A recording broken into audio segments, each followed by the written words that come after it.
ជំរាបសួរបងប្អូនទាំងអស់គ្នាបាទថ្ងៃនេះបាទយើងតាមដានមើលទម្លាប់អាក្រក់របស់អាជីណាពីធម្មជាតិ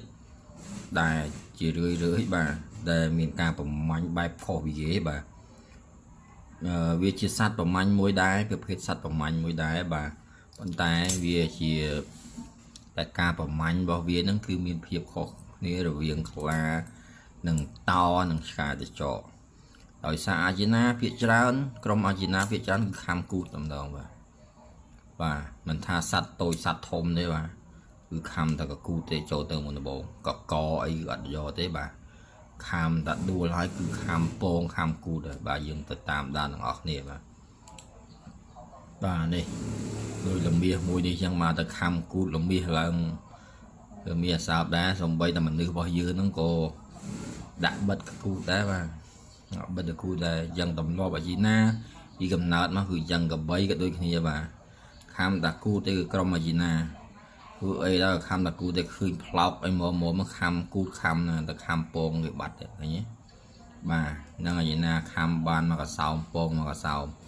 នេះនៅពេលដែលប្រើសដួលទៅខំពងបាទជាទូទៅគឺជំនាញខុសគ្នាបាទរវាងយើងប្រៀបធៀបរវាងខ្លាតោហើយនឹងឆ្កែតចកបាទភាគច្រើនតោនិងខ្លាខំរកកបាទហើយឆ្កែតចកហ្នឹងគឺខំរកកដូចគ្នាដែរប៉ុន្តែអាជីណាមួយគឺជំនាញខុសគ្នាបាទខំរកតែពស់ហើយនឹងផ្លោកហើយនឹងកគូទៅនឹងបាទភេទទេបាទអវយជីវៈហ្នឹងបាទនេះមកវាចាញ់គេវិញមកដល់អូសគូតបាទអញ្ចឹងទម្លាប់អាជីណាគឺអាក្រក់តែប៉ុណ្្នឹងឯងបាទនៅក្នុងព្រៃហ្នឹងបាទហើយបើថាតោទៅកំពុងតែចាប់បានគោក្របីកំពុងតែស៊ីហ្នឹងវាទៅហូម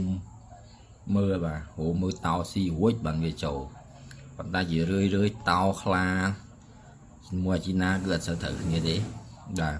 ហើយចំពោះឆ្កែកញ្ចក់យើងមិនដែលឃើញថាប៉ះគ្នាមិនទេបាទតាមឯកសារនេះមិនដែលឃើញប៉ះគ្នាទេបាទចឹងមានតែប៉ុណ្្នឹងបាទសូមអរគុណច្រើន